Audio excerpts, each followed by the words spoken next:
Dans la chaleur lourde et poussiéreuse de la Louisiane, où les routes s'étendent comme des rubans fatigués à travers des champs de canne à sucre et des marécages endormis, une femme au regard déterminé conduisait une voiture de location banalisée.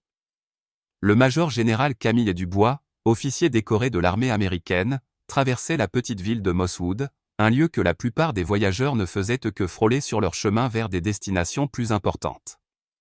Camille, une femme d'origine afro-américaine dans la quarantaine, n'avait rien d'une touriste. Son visage, marqué par des années de commandement sous pression, trahissait une assurance calme mais inflexible. Elle se rendait à la base aérienne de Barksdale pour une réunion confidentielle, un rendez-vous crucial avec des officiers supérieurs du Pentagone. Pas d'escorte militaire, pas de gyrophare, juste elle, une berline grise et un téléphone sécurisé posé sur le siège passager. Elle avait parcouru cette route des dizaines de fois, connaissant chaque virage, chaque panneau rouillé, chaque station-service délabrée. Pourtant, ce jour-là, quelque chose dans l'air semblait différent, comme une tension invisible qui planait au-dessus des pins et des champs desséchés. Camille jeta un coup d'œil à son téléphone sécurisé, un appareil noir et robuste conçu pour les communications classifiées. Les barres de signal clignotaient, passant de 2 à 1, puis à 0. Elle fronça les sourcils, agacée mais pas surprise. Cette partie de la Louisiane était notoirement mal couverte par les réseaux. Elle devait passer un appel urgent au Pentagone avant d'arriver à Barksdale, et le temps pressait. À l'horizon, un panneau décoloré indiquait « Leroy's Fuel Stop », une station-service miteuse avec une enseigne à moitié cassée et des pompes rouillées. Ce n'était pas l'endroit idéal, mais cela ferait l'affaire. Camille ralentit, tourna dans le parking de gravier et gara sa voiture à l'écart de l'entrée principale, près d'un vieux pick-up cabossé. Quelques locaux, des hommes en chemise à carreaux et casquettes de baseball, discutaient à l'ombre, leur voix traînante ponctuée par le bourdonnement des insectes. Camille coupa le moteur, attrapa son téléphone et sortit pour chercher un meilleur signal. Sous le soleil écrasant, elle ajusta sa casquette de baseball, tirée bas sur ses cheveux tressés, et enfila une veste légère pour dissimuler son allure militaire. Elle portait un jean usé et des baskets blanches, rien qui ne criait « officier supérieur », mais son port altier et son regard perçant attiraient malgré tout l'attention. Elle marcha lentement vers le coin du parking, scrutant les barres et de signal sur son écran. Enfin, 2 barres apparurent. « Parfait », murmura-t-elle. Elle composa le code d'identification, sa voix basse et professionnelle. Major général Camille Dubois, vérification d'identité, début du briefing. À l'autre bout de la ligne, une voix répondit, nette et formelle. Général Dubois, ici le colonel Marc Lefebvre, Pentagone, opération de commandement. Prête à recevoir vos instructions. Camille se concentra, son ton posé malgré l'environnement bruyant. Elle commença à transmettre des informations sensibles, des détails sur une opération imminente, tout en balayant le parking du regard par réflexe, un réflexe aiguisé par des années de service dans des zones de guerre. À l'intérieur de la station-service, derrière un comptoir encombré de paquets de chips et de canettes de soda tiède, Madame Claire, une femme d'une 50aine d'années aux cheveux grisonnants, noués en chignon, observait Camille avec méfiance. Claire, gérante de Leroy's Fuel Stop depuis 2 décennies, connaissait chaque visage de Mosswood. Cette femme, avec son allure soignée mais discrète et son comportement concentré, ne lui inspirait pas confiance. « Elle n'est pas d'ici », marmonna Claire à Jean-Paul, un client régulier assis sur un tabouret près du comptoir, sirotant un café noir. Jean-Paul, un homme robuste dans la soixantaine, ancien soldat français ayant émigré aux États-Unis après la guerre du Golfe, haussa un sourcil. Elle parla au téléphone comme si elle complotait quelque chose. Ajouta Claire, les yeux plissés. Jean-Paul, dont le visage buriné portait les traces d'une vie rude, acquiesça vaguement. Peut-être juste une voyageuse, dit-il, mais son ton trahissait une pointe de doute. Il avait appris, dans sa carrière militaire, à se méfier des apparences, mais il ne pouvait s'empêcher de trouver l'attitude de Camille étrange. Claire, convaincue que quelque chose clochait, attrapa le téléphone fixe de la station et composa le numéro du poste de police de Mosswood. « Allô, c'est Claire de chez Leroy. Il y a une femme suspecte près des pompes. Elle parlait au téléphone, agit bizarrement. Vous devriez venir voir. Dit-elle à voix basse, comme si elle révélait un secret d'État. À l'autre bout, l'opérateur, habitué aux appels de Claire pour des broutilles, soupira mais transmit l'information. À Mosswood, les journées étaient lentes, et les officiers Louis Garnier et André Moreau, toujours en quête d'un peu d'action, sautèrent sur l'occasion. Louis, un homme trapu d'une trentaine d'années avec une moustache mal taillée, enfila ses lunettes de soleil avec un air théâtral. André, plus jeune, à peine sorti de l'académie de police, suivait son aîné avec une énergie débordante. Allons voir ce qui se passe, lança Louis, un sourire en coin, comme s'il s'attendait à une arrestation facile pour pimenter leur journée. Dehors, Camille poursuivait son appel, ignorant les regards curieux des locaux. Colonel Lefebvre, je confirme la fenêtre opérationnelle pour. Sa phrase fut coupée par le crissement des pneus sur le gravier. 2 voitures de police surgirent dans le parking, soulevant un nuage de poussière. Camille baissa son téléphone, plissant les yeux face au gyrophare. Louis et André sortirent de leur véhicule, leurs démarches assurées, presque arrogantes. Louise aboya immédiatement. Madame, carte d'identité et papier du véhicule, tout de suite. C'est bien, c'est clair. Camille, habituée à gérer des situations tendues, posa calmement son téléphone sur le capot de sa voiture, gardant ses mains visibles. Bonjour, messieurs les officiers, en quoi puis-je vous aider? Répondit-elle, sa voix mesurée, teintée de l'élégance d'un accent cultivé. Elle tendit une main vers sa poche, lentement, pour éviter tout malentendu. J'ai mes papiers ici. Je suis le major général Camille Dubois, en service actif, en route pour une mission officielle. André ricana, croisant les bras. Général? Vraiment? Vous pensez qu'on va gober ça? Louis attrapa les documents qu'elle lui tendait, sa carte militaire et ses ordres de mission fédéraux, mais les parcourut à peine avant de les jeter sur le capot. C'est du toc, ça. Lâcha-t-il, dédaigneux. Camille cligna des yeux, stupéfaite. Monsieur, je vous assure que ces documents sont authentiques. Commença-t-elle, mais André l'interrompit brutalement. Taisez-vous. Vous croyez qu'on est idiot? Vous avez choisi le mauvais bled pour vos manigances. Une petite foule s'était rassemblée, attirée par le spectacle. Des murmures et des rires étouffés montèrent des badauds. Camille sentit la colère monter, mais sa formation militaire l'obligea à garder son sang-froid. Je vous demande de contacter votre supérieur. Vous commettez une grave erreur, dit-elle, son ton ferme mais sans agressivité. Louis, indifférent, attrapa ses menottes. Tournez-vous, main dans le dos. Camille resta immobile, sa voix plus tranchante. Je suis un officier supérieur de l'armée des États-Unis. Vous me détenez illégalement. Louise éclata de rire. Ouais, et moi je suis Napoléon. Bougez. Avant qu'elle ne puisse répondre, André lui saisit le bras avec force, et Louis passa les menottes, les serrant jusqu'à ce que le métal morde sa peau. Camille serra les dents, ravalant l'humiliation. Son téléphone, toujours connecté au Pentagone, glissa du capot et tomba sur le gravier, la voix du colonel Lefebvre s'échappant faiblement. Général Dubois, répondez. Mais les officiers n'y prêtaient pas attention. Louis la poussa contre la voiture, provoquant un murmure de surprise dans la foule. On l'a eu, fanfaronna André, comme s'il venait de capturer une criminelle endurcie. À l'intérieur, Claire observait la scène, un sourire satisfait aux lèvres. Jean-Paul, en revanche, commençait à se sentir mal à l'aise.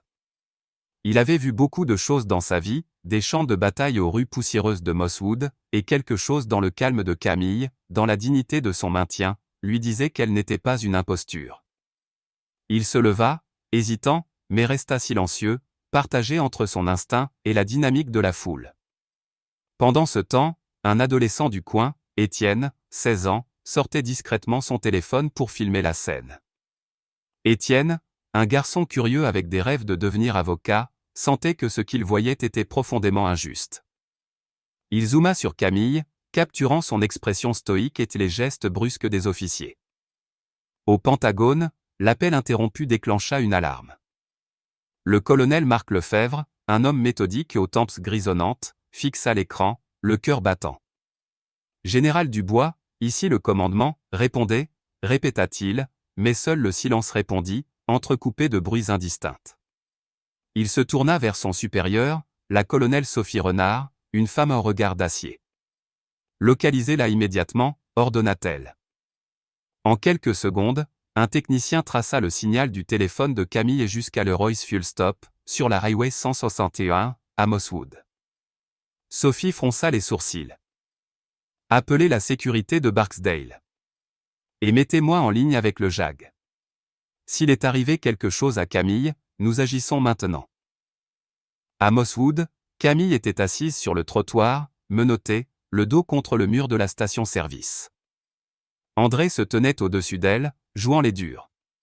« C'est quoi votre vrai nom? Pour qui vous travaillez ?» Camille le fixa, son regard perçant. « Vous avez mes papiers. Tout est cela. » Louis ricana. « Vous êtes à 2 doigts d'être inculpé pour obstruction, ma petite dame. Ne jouez pas avec nous. » Camille resta silencieuse, refusant de s'abaisser à supplier. Elle voyait les téléphones des badauds braqués sur elle, les murmures de la foule, le sourire narquois de Claire à la porte. Étienne, toujours en train de filmer, se rapprocha légèrement, capturant chaque mot, chaque geste. Jean-Paul, toujours à l'écart, serra les poings, regrettant d'avoir laissé Claire appeler la police. Il murmura pour lui-même. « Mon Dieu, qu'est-ce qu'on a fait ?» Soudain, la radio d'André grésilla. Unité 3, confirmez la détention de la suspecte. « VCSA 7 here. » Louis répondit avec assurance. Affirmatif, femme, la quarantaine, refuse de coopérer. Une pause, puis la voix de l'opérateur, tendue. Soyez avisés, la suspecte est signalée comme fédérale. Le Pentagone a initié un contact d'urgence. Relâchez-la immédiatement et attendez les ordres. Le visage de Louis blêmit. André lâcha un juron étouffé. Camille, toujours assise, ne dit rien, mais son regard transperça les 2 hommes. Louis, maladroit, chercha les clés des menottes, marmonnant une excuse à peine audible. Camille se leva lentement, frottant ses poignets marqués par le métal. La foule, silencieuse, sentait le vent tourner. Claire, à la porte, perdit son sourire, se retirant à l'intérieur comme pour échapper à la honte. À cet instant, des gyrophares plus puissants illuminèrent le parking. Une flotte de SUV noirs, marquée du sceau de la base aérienne de Barksdale, déboula à toute vitesse. Les portes s'ouvrirent d'un coup, et le lieutenant-colonel Philippe Arnaud, un homme au visage sévère et à l'uniforme impeccable, avança à grands pas vers Camille. « Général Dubois, êtes-vous blessé ?» demanda-t-il, sa voix teintée d'inquiétude et de colère contenue. Camille secoua la tête. « Rien de grave, colonel. Juste une erreur. Coûteuse. » Philippe se tourna vers Louis et André, qui semblaient rapetisser sous son regard. « Vous venez de commettre une faute que vous n'oublierez pas de sitôt, » dit-il froidement. Camille ramassa son téléphone, l'écran fissuré, la connexion perdue. Elle le serra dans sa main, son esprit déjà tourné vers ce qui allait suivre. « Ils regretteront ça, » murmura-t-elle, non pas avec colère, mais avec une certitude absolue. Alors que les officiers de Barksdale l'entouraient, prêts à l'escorter, Camille jeta un dernier regard vers la station-service, vers les visages figés de la foule, vers Jean-Paul, qui baissa les yeux, et vers Étienne, qui rangea son téléphone, un éclat de détermination dans le regard. La bataille ne faisait que commencer. Le crépuscule tombait sur Mosswood, peignant le ciel d'un orange brûlant qui semblait refléter la tension croissante dans le parking de l'E-Royce Fuel Stop. Les gyrophares des SUV noirs de la base aérienne de Barksdale perçaient la pénombre, leur lumière dansante projetant des ombres sur les visages figés des badauds. Camille et Dubois, le major général injustement menotté quelques minutes plus tôt, se tenait droite, son regard d'acier fixé sur les officiers Louis Garnier et André Moreau, qui semblait rapetisser sous l'arrivée imposante de l'équipe militaire. Le lieutenant-colonel Philippe Arnaud, un homme dans la quarantaine au port rigide et, à l'uniforme impeccable, s'avança vers Camille avec une urgence contenue. « Général Dubois, êtes-vous en état de poursuivre » demanda-t-il, sa voix mêlant respect et colère rentrée face à l'affront qu'elle venait de subir. Camille, frottant ses poignets encore marqués par les menottes, répondit avec un calme glacial. « Je vais bien, colonel. » Mais eux. Elle désigna d'un regard les 2 officiers de police, ils ne le seront pas pour longtemps. La foule, jusque-là murmurante, retint son souffle, sentant que l'atmosphère venait de basculer. Philippe Arnaud se tourna vers Louise et André, ses yeux rétrécis par une indignation qu'il peinait à contenir. « Vous avez détenu illégalement un officier supérieur de l'armée des États-Unis. Présentez vos insignes et expliquez-vous, maintenant, ordonna-t-il, son ton aussi tranchant qu'une lame. Louis, le plus âgé des 2, bafouilla, ses lunettes de soleil glissant sur son nez sous l'effet de la sueur.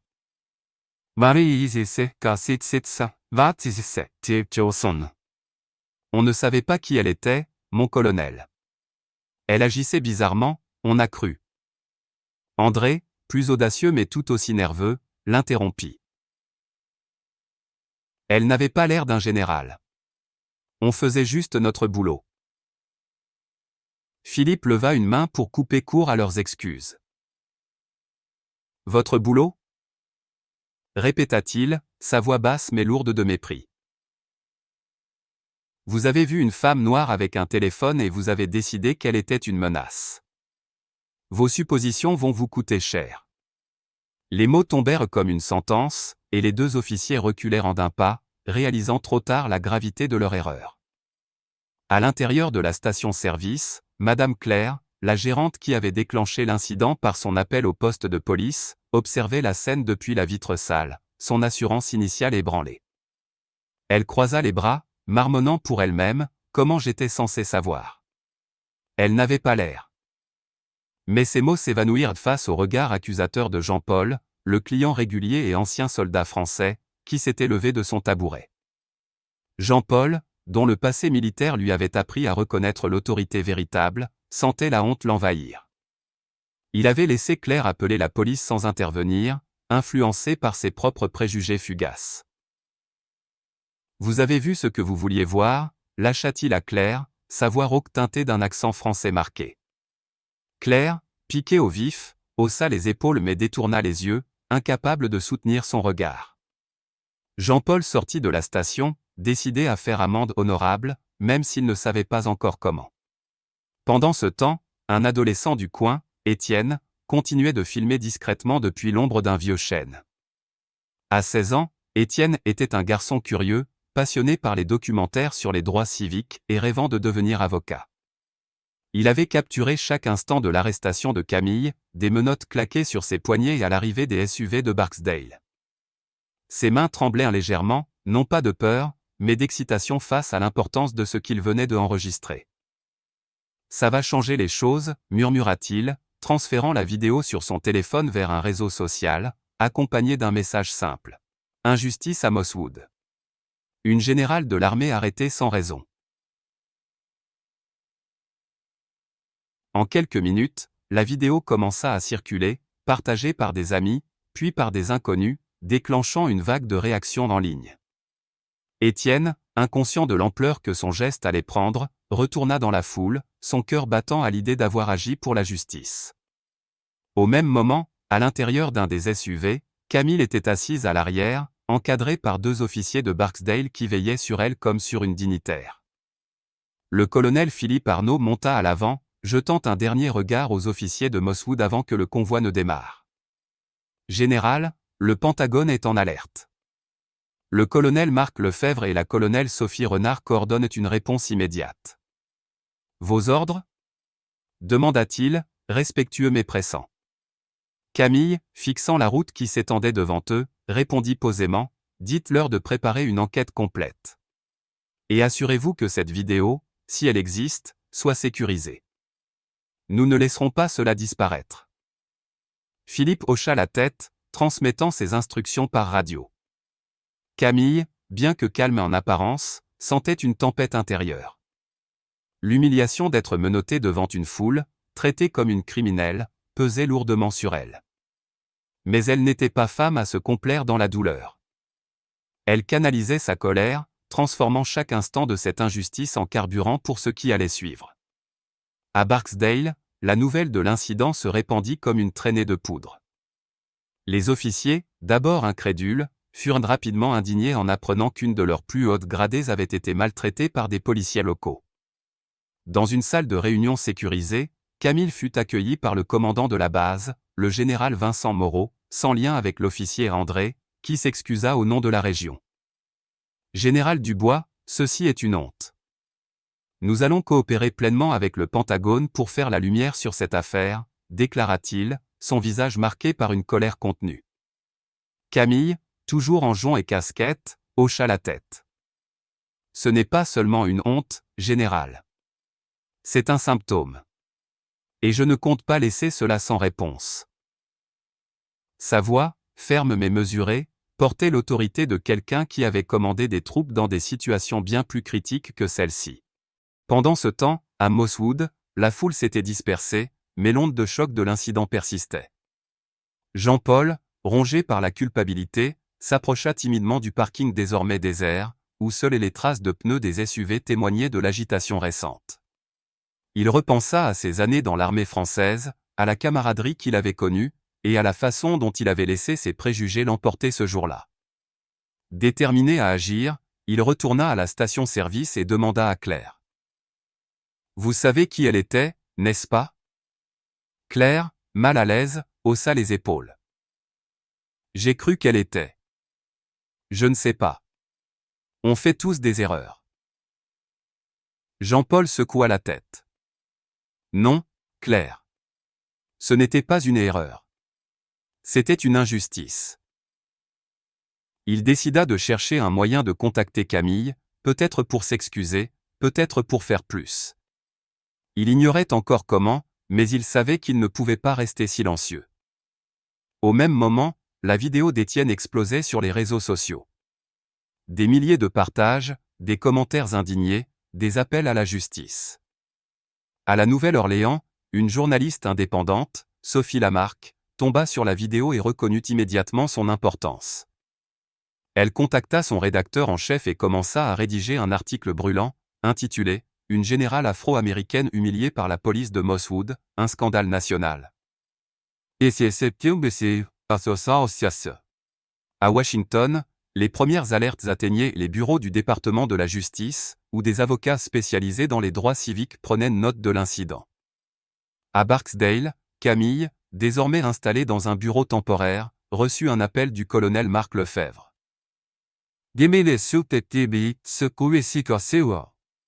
Général, la vidéo est partout. Le Pentagone veut que vous fassiez une déclaration. Il parle d'une enquête fédérale. Camille ferma les yeux un instant, visualisant la foule, les menottes, les regards moqueurs. Très bien, répondit-elle. Mais je parlerai à ma manière. Pas pour eux. Pour ceux qui savent ce que cela fait d'être jugé sans raison. Alors que la nuit enveloppait la base de Barksdale, Camille se préparait pour ce qui allait suivre. Elle savait qu'une conférence de presse était inévitable, et elle n'avait pas l'intention de se contenter de mots diplomatiques. Elle repensait à Étienne, ce jeune garçon qu'elle avait aperçu dans la foule, son téléphone à la main, et à Jean-Paul, dont le regard troublé trahissait un conflit intérieur. Ces visages, ces histoires, lui donnaient une raison de plus de se battre.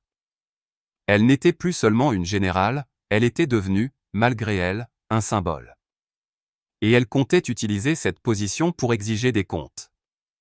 À Mosswood, Louis et André, désormais suspendus, réalisaient que leur carrière était en jeu. Claire, retranchée dans sa station-service, éteignit la télévision qui diffusait les premières images de la vidéo virale, incapable de supporter la vérité qu'elle révélait. Étienne, chez lui, regardait les notifications s'accumuler sur son téléphone, un mélange de fierté et d'angoisse l'envahissant. La vérité éclatait, et avec elle, le monde entier allait bientôt tourner les yeux vers Mosswood. Sous un ciel de Louisiane où les nuages s'effilochaient comme des pensées fugaces, la base aérienne de Barksdale vibrait d'une énergie palpable. Devant les grilles principales, une estrade avait été dressée, entourée d'une forêt de caméras et de microphones, leurs objectifs braqués comme des sentinelles prêtes à capturer chaque mot, chaque geste. Camille Dubois, major général de l'armée américaine, se tenait au centre de cette arène médiatique, revêtu pour la première fois depuis des mois de son uniforme de cérémonie. La veste bleu nuit, ornée de médailles et scintillant sous le soleil, soulignait sa stature imposante. Ses épaules droites et son regard inflexible portaient le poids de décennies de service et de sacrifice. Elle n'était pas là pour apaiser les tensions ni pour offrir des platitudes. Elle était là pour dire la vérité, une vérité qui, à Mosswood, avait été piétinée sous le gravier d'un parking de station-service. À ses côtés, le lieutenant-colonel Philippe Arnaud veillait, les bras croisés, son visage marqué par une détermination protectrice. Derrière eux, quelques officiers supérieurs du Pentagone, envoyés pour superviser l'événement, affichaient des expressions graves. La foule, composée de journalistes, de militaires, mais aussi de civils de la région, des familles noires, des vétérans, des étudiants tenant des pancartes manuscrites, retenait son souffle. L'air bourdonnait d'attente, comme si quelque chose d'irrévocable allait se produire. Camille s'avança vers le podium, ses pas mesurés résonnant dans le silence. Elle posa ses mains sur le bois verni, laissant son regard balayer l'assemblée. Les caméras cliquetaient, les stylos griffonnaient, mais elle ne se laissa pas distraire. Lorsqu'elle prit la parole, sa voix, claire et puissante, trancha l'atmosphère comme une lame d'acier. « Je m'appelle Camille Dubois, major général de l'armée des États-Unis. Pendant 30 ans, j'ai servi ce pays, commandé des soldats, conseillé des chefs d'État, défendu les idéaux inscrits dans notre Constitution. » Elle marqua une pause, laissant les mots s'installer. Il y a quelques jours, à Mosswood, Louisiana, rien de tout cela n'a compté.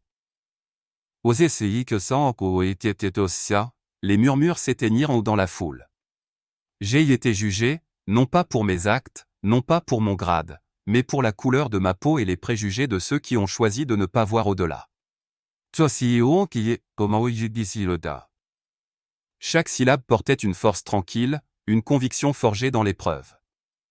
Les reporters scribouillaient frénétiquement, mais Camille ne parlait pas pour eux. Elle s'adressait aux visages dans la foule, à ceux qui avaient vu la vidéo virale, à ceux qui connaissaient que la douleur d'être réduits à une caricature par des regards ignorants. « Je ne suis pas ici pour demander des excuses, poursuivit-elle, son ton montant légèrement, mais toujours maîtrisé. Les excuses ne suffisent pas. Ce qui compte, c'est la responsabilité. Ce qui compte, c'est le respect. Ce qui compte, c'est la dignité humaine, et aucune de ces valeurs n'est négociable face à l'ignorance ou aux préjugés. » Derrière les caméras, des pancartes se levèrent. Justice pour Camille. Stop à la brutalité policière, dignité pour tous. Parmi la foule, une femme âgée, tenant la main d'un enfant, essuya une larme. Un vétéran en fauteuil roulant hocha la tête, les lèvres serrées. Camille capta ces visages, ces histoires silencieuses, et sentit une chaleur monter en elle, non pas de colère, mais de détermination. L'injustice n'est pas nouvelle, continua-t-elle. Mais le changement n'arrive que lorsque nous refusons de détourner le regard. Ce jour-là, à Mosswood, je n'ai pas été humilié. Ce sont eux qui l'ont été, ceux qui ont choisi la peur et le préjugé plutôt que la vérité. Et l'histoire s'en souviendra ainsi. Elle s'écarta du micro sans attendre les questions, son message délivré avec une clarté implacable. Un applaudissement timide naquit dans la foule, puis s'amplifia, devenant un grondement vibrant, sincère. Camille ne sourit pas, ne salua pas. Elle descendit de l'estrade, escortée par Philippe Arnaud, et se dirigea vers un véhicule militaire, son pas aussi assuré qu'à son arrivée. Mais à l'intérieur, lorsqu'elle s'assit, son regard se perdit un instant dans le vide. Les mots qu'elle venait de prononcer résonnaient encore, mais avec eux revenaient les images du parking, des menottes, des rires étouffés. Elle serra les poings, ravalant l'amertume. Ce n'était pas fini. Ce n'était que le début. À Mosswood, l'onde de choc de la conférence de presse se propagea comme une tempête. La vidéo d'Étienne, l'adolescent qui avait filmé l'arrestation de Camille, avait atteint des millions de vues. Les chaînes nationales diffusaient des extraits en boucle, accompagnés de débats enflammés. À la station-service Le Roy's Fuel Stop, Madame Claire, désormais submergée par la honte, avait fermé boutique pour la journée, incapable de supporter les regards accusateurs des clients. Jean-Paul, l'ancien soldat français, regardait les informations sur un vieux téléviseur dans un bar local, son verre de bourbon intact devant lui. Les mots de Camille, ceux qui ont choisi la peur et le préjugé, le frappaient comme une gifle. Il repensait à son silence ce jour-là, à son hésitation face à l'injustice. Assez, murmura-t-il, posant quelques billets sur le comptoir. Il décida de se rendre à Barksdale, déterminé à trouver Camille et à lui parler, non pas pour se racheter, mais pour agir, enfin. Au poste de police de Mosswood, l'ambiance était funèbre. Louis Garnier et André Moreau, suspendus depuis l'incident, avaient été officiellement licenciés après une enquête interne expéditive. Leurs noms, divulgués par la presse, étaient devenus synonymes de scandale. Des sources anonymes révélaient des plaintes antérieures pour usage excessif de la force et profilage racial, ignorés par leurs supérieurs pendant des années. Le chef de la police, Bernard Thibodeau, un homme habitué à gérer des querelles de voisinage plutôt que des crises nationales, tenta de limiter les dégâts lors d'une conférence de presse maladroite. « Nous regrettons profondément ce malentendu », bredouilla-t-il, évitant les regards des journalistes. Une jeune reporter de bâton rouge, Sophie Lamarque, l'interrompit. « Monsieur Thibodeau, comment des officiers formés ont-ils pu ignorer des documents militaires authentiques ? Était-ce une question de race ?» Bernard bafouilla, marmonnant des excuses vagues, mais la foule des reporters n'était pas dupe. Mosswood n'était plus une bourgade anonyme, elle était devenue le symbole d'une injustice systémique. À Barksdale, Camille passait ses journées en réunion avec des avocats, des officiers du Pentagone et des représentants des droits civiques. Une lettre, arrivée par courrier, retint son attention.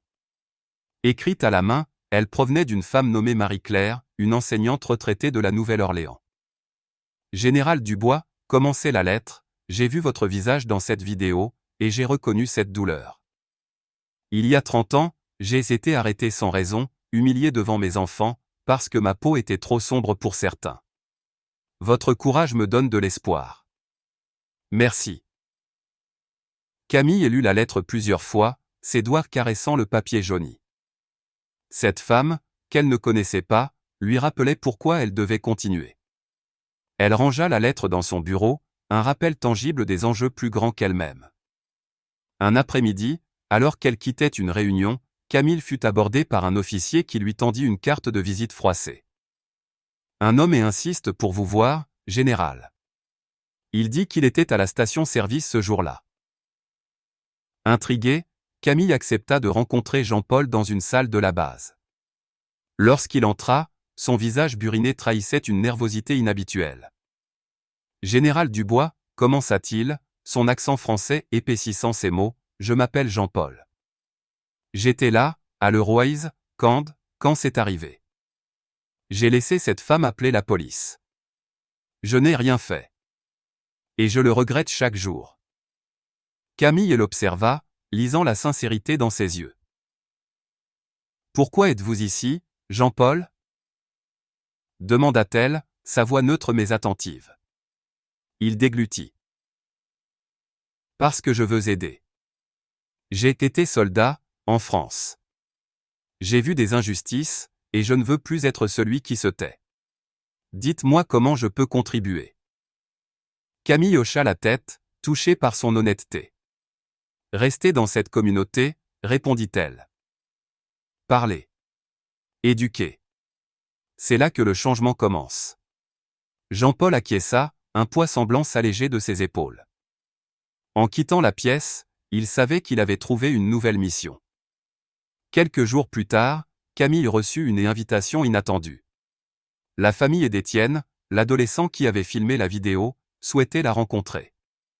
Elle se rendit dans leur modeste maison à Mosswood, accueillie par la mère d'Étienne, une femme nommée Élise, dont le sourire chaleureux contrastait avec la fatigue dans ses yeux. Étienne, intimidé par la présence de la générale, bafouilla ses salutations. « Merci, Étienne, dit Camille, posant d'une main sur son épaule. Ta vidéo a changé le cours des choses. Tu as du courage. Étienne rougit, puis trouva le cran de parler. Je veux devenir avocat, pour défendre des gens comme vous. Camille sourit, un rare moment de douceur. Alors. Étudie dur. Le monde a besoin de voix comme la tienne. Élise, émue, serra la main de Camille. Vous êtes une bénédiction, murmura-t-elle. Cette rencontre, simple mais profonde, rappela à Camille que son combat touchait des vies bien au-delà des titres et des médailles. Les semaines suivantes, le scandale de Mosswood devint un catalyseur national. Des manifestations pacifiques éclatèrent dans plusieurs villes, réclamant des réformes policières. Des avocats de la Nouvelle-Orléans et de Washington déposèrent des plaintes fédérales au nom de Camille, tandis que le département de la justice lança une enquête indépendante. Le gouverneur de Louisiane, sous pression, qualifia l'incident de tragédie inacceptable et promit des mesures concrètes. Camille, désormais sollicitée pour des conférences et des panels, devint une voix respectée sur les questions de diversité et d'inclusion. À l'intérieur de l'armée, elle fut consultée pour des stratégies visant à améliorer les relations avec les communautés civiles, son expérience devenant un levier pour le changement. Mais derrière la façade publique, Camille portait des cicatrices invisibles. Les nuits étaient parfois hantées par le souvenir des menottes, des regards moqueurs, de la sensation d'être réduite à rien. Elle apprit à compartimenter, à canaliser cette douleur dans son travail, mais elle savait que le chemin vers la guérison serait long. Lors d'un rare moment de solitude, elle relut la lettre de Marie-Claire, y trouvant un ancrage. Elle n'était pas seule. Des milliers de personnes, à travers le pays, voyaient en elle une lueur d'espoir, une preuve que la justice, bien que lente, était possible. 6 mois après l'incident, Mosswood n'était plus la même. La station-service de Claire, boycottée par beaucoup, peinait à survivre. Jean-Paul, fidèle à sa promesse, avait rejoint un groupe communautaire local, organisant des discussions sur le racisme et la responsabilité. Étienne, inspiré par sa rencontre avec Camille, excellait dans ses études, son rêve d'avocat prenant forme. Camille, quant à elle, continuait son combat, alternant entre ses fonctions militaires et son rôle de figure publique. Elle savait que le système, enraciné dans des siècles d'injustice, ne changerait pas du jour au lendemain. Mais chaque discours, chaque réforme, chaque conversation était une pierre posée sur le chemin de l'égalité. Un soir, assise dans ses quartiers à Barksdale, Camille ouvrit une nouvelle lettre, cette fois d'un jeune soldat qui écrivait « Général, vous m'avez montré qu'on peut être fort sans plier. Merci d'être notre voix. » Elle sourit, un sourire fatigué mais résolu, et murmura pour elle-même « Ce n'est pas fini. » Dehors, les étoiles brillaient sur la Louisiane, témoin silencieux d'une bataille qui, grâce à Camille Dubois, ne s'éteindrait jamais. L'histoire de Camille Dubois, une générale afro-américaine humiliée par des préjugés à Mosswood, résonne profondément comme un miroir des injustices persistantes dans notre société. Ce récit, empreint de courage et de dignité, m'a bouleversé par la force de Camille face à l'adversité. Son calme, malgré l'humiliation des menottes et les regards moqueurs, incarne une résilience qui transcende les grades et les uniformes. Cette femme, jugée non pour ses mérites mais pour sa couleur de peau, nous rappelle combien les apparences peuvent aveugler et combien le respect de la dignité humaine est fragile. Pourtant, son refus de se taire, son discours vibrant à Barksdale, et son engagement pour la justice m'inspirent une admiration sans bornes. Elle n'a pas cherché la vengeance, mais la vérité, transformant une blessure personnelle en un combat universel. Ce qui me frappe le plus, c'est la manière dont chaque personnage, de Jean-Paul, rongé par la culpabilité, à Étienne, animé par un idéal de justice, joue un rôle dans cette quête de changement. Leur évolution reflète une vérité essentielle, nous sommes tous acteurs dans la lutte contre l'injustice, que ce soit par nos silences ou nos actions. La vidéo d'Étienne, simple geste d'un adolescent, a déclenché une tempête nationale, prouvant que le courage peut surgir des plus humbles. Jean-Paul, en assumant sa part de responsabilité, montre qu'il n'est jamais trop tard pour se racheter. Dans la culture française, où l'égalité et la fraternité sont des piliers, cette histoire nous enseigne l'importance de questionner nos préjugés. Appliquée à la vie quotidienne, cette leçon m'incite à écouter avant de juger, à voir l'humain derrière les apparences, et à agir quand l'injustice se manifeste, même dans les petites choses. Que ce soit en défendant un collègue mal jugé ou en éduquant mon entourage, je veux contribuer à un monde où la dignité prime. Camille nous montre que le changement commence par un refus de l'indifférence. Si cette histoire vous a touché, agissez. Cliquez sur « J'aime » pour soutenir ce message de justice, partagez la vidéo pour inspirer d'autres à réfléchir, et abonnez-vous à la chaîne pour ne pas manquer nos prochaines histoires. Laissez un commentaire pour partager vos pensées, votre voix compte. Ensemble, faisons grandir cette communauté engagée pour un monde plus juste. Merci de votre soutien, et à bientôt.